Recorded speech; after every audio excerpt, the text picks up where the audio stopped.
Bonjour, thème 3, chapitre 1. On va s'intéresser à l'activité 2, analyse d'un son. Je vous montre rapidement comment faire cette analyse correctement. J'ouvre le logiciel Atelier Scientifique. Fichier ouvrir. Je cherche normalement le dossier dans lequel j'ai les fichiers qui sont enregistrés. Ils n'apparaissent pas. Il faut que je cherche les types de fichiers, fichier son, .wave, et les fichiers apparaissent. On va étudier un fichier qui est le fichier LA4.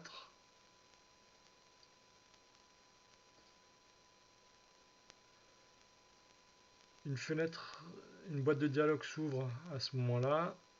Il faut sélectionner la partie de la courbe qui va m'intéresser. Sinon, il y aura trop de valeurs, trop de points pour le logiciel. Donc à partir du moment où on réduit la fenêtre, donc déjà on va chercher là où le son est présent. Donc on voit bien que dans la première zone ici, pas de son. On a le son qui est émis et ensuite une atténuation du signal. Donc on va essayer de chercher dans les parties les plus intéressantes, alors pas tout de suite l'attaque, mais dans la partie où on a un tracé qui a l'air assez homogène. Si la fenêtre est trop large, le bouton valider n'est pas actif. Donc on fait en sorte simplement d'avoir la fenêtre validée qui s'active. On peut encore zoomer un tout petit peu dedans et après on valide. Tous les points apparaissent. On va faire une liaison entre les points ici pour que ce soit un petit peu plus lisible. On peut augmenter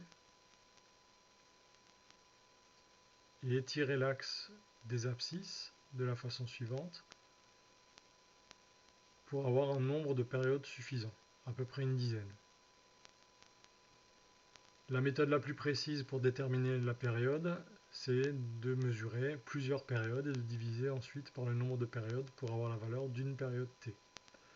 On vérifie déjà que le signal est à peu près périodique, alors ce ne sera jamais parfait, mais on voit quand même qu'il y a une période qui se répète régulièrement.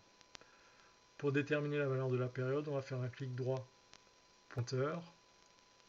On va faire un cliquer glisser à partir du début d'une période. Donc là, on a une seule période pour l'instant. On va en prendre plusieurs. 2, 3, 4, 5, 6, 7, 8, 9 et 10 par exemple. La valeur qui correspond est la valeur qui est située à droite, qui s'appelle delta t. Donc ici, avec la lecture, je lis une valeur à 0,02294 secondes. Voici la valeur de 10t, donc 10 périodes. J'en déduis ensuite la période, t, et je pourrai trouver la fréquence du signal, f égale 1 sur t. Et si j'ai un tableau à ma disposition, je peux en déduire la note qui est jouée. Bon travail!